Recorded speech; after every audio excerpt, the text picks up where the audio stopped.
Nakapag-deliver po ba kayo ng maleta sa Malacanang at or sa bahay po ni Pangulong Marcos?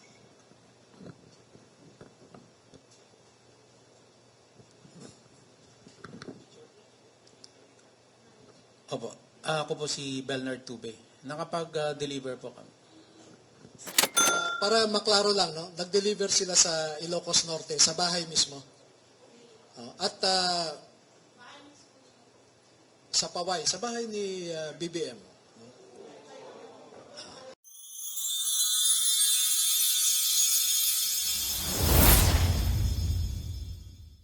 At saka yung naging personal knowledge sa pag-deliver po ng maleta. Ako po si Rosebert Tuaupan. Nasign ako kay boss since nung na-hired ako sa team niya. Meron kaming group chat na sa team namin kay boss Elizaldico. Okay. Doon pinapost lahat ng mga kung saan magdi-deliver, kanino, at kung ilang maleta. Yun po. Nakapag-deliver po ba kayo ng maleta sa Malacanang at or sa bahay po ni Pangulong Marcos?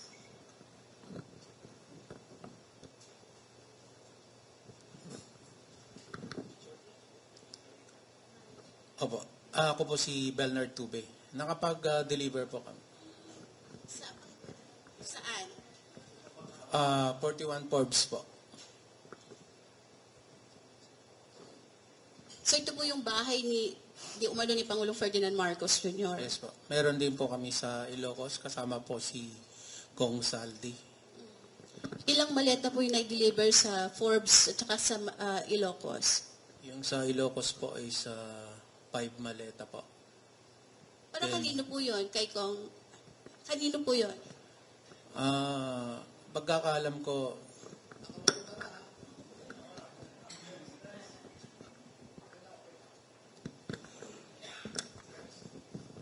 Para maklaro lang, no? Nag-deliver sila sa Ilocos Norte, sa bahay mismo. At sa Paway, sa bahay ni BBM. Oo. At saka may mga katibayan naman, no? Next question po, si Pam po ng Third Floor Studio YouTube, sir. Attorney, sino po ang nasa taas ni Zaldico para ho yung lakas ng loob niyang magbaba ng mga utos na yan, sundin ho ng ating matatapang na men in uniform na ito?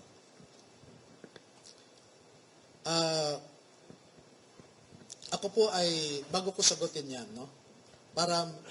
I want to put in context my answer and why that is my answer.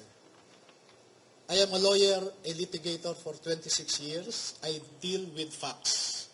I don't speak without basis. I do my homework. Nakita nyo naman noong PDAF scam, nakapag-file ako ng complaints sa DOJ laban sa 14 na senador, 198 na congressmen, at 5 cabinet secretaries. Nakita nyo rin ako malamang doon sa ginawa namin laban kay Arnie Teves. Dahil on my own, I was able to validate about 64 previous killings. Sa ngayon po, as I said, I do my assignment and I do it well.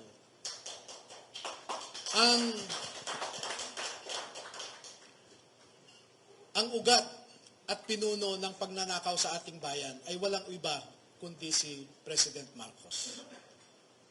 At hindi gagalaw si Speaker Romualdez o si Zaldico na walang pahintulot kay PBBM. Dahil bakit siya tumanggap ng mali-maletang pera? Hindi ba siya nagtanong saan galing ito? o para saan ito?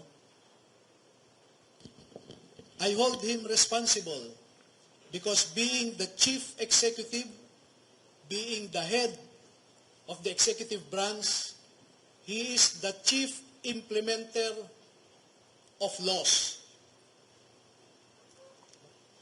Siya ang walang ibang mag-implement ng mga batas kundi siya, executive. Pero bakit niya hinayaan ang mga ito?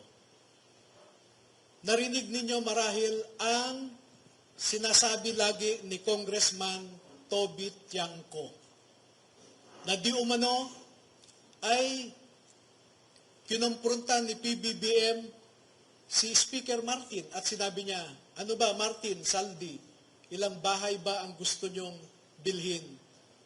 Ilang steak ba ang gusto nyong kainin? Alam ni BBBM ang pagnanakaw. At alam po ninyo, bata pa lang sila. Takot si Martin Romualdez kay BBM. Pati nga si Jack Enrile, nabalitaan ko, takot kay BBM. Nung bata pa sila. Sa tingin nyo ba, kikilos si sino man dyan na hindi alam o hindi inutos ni PBBM? Pero marami pa po kaming ilalabas na mga datos na gaya ng sabi ko kanina, hayaan nyo muna kaming ilahad lahat ng mga ito at nung iba pa naming mga ebidensya sa ombudsman. No? Because as a lawyer, I want to hold on to that flicker of hope that certain institutions are still functioning. Sorry, ma'am, sundatin ko lang ng isang follow-up. Attorney, ano pong garantisya na meron tayo na uusad po yung ating pagtungo sa ombudsman? Dahil alam naman po nating hindi yan uusad. Sana po sa amin ng mga Pilipino ninyo, nakaharap nyo ngayon, ninyo ilahad ang mga dokumentong yan. Alam ko po yung concern natin na ganyan. Pero pagbigyan nyo lamang kami na kumapit sa naiiwan pa nating pag-asa na gumagalaw ang ating institusyon. Pero alam ko po, walang mangyayari dito, but I do not want to prejudge how Ombudsman Remulla will act on it.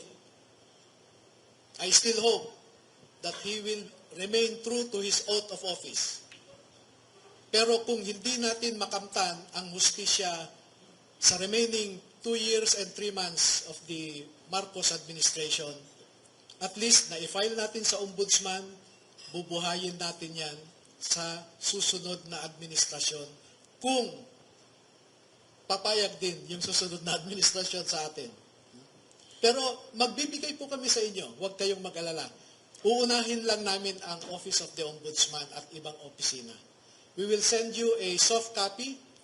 No? We'll just get your numbers and we'll send you soft copies.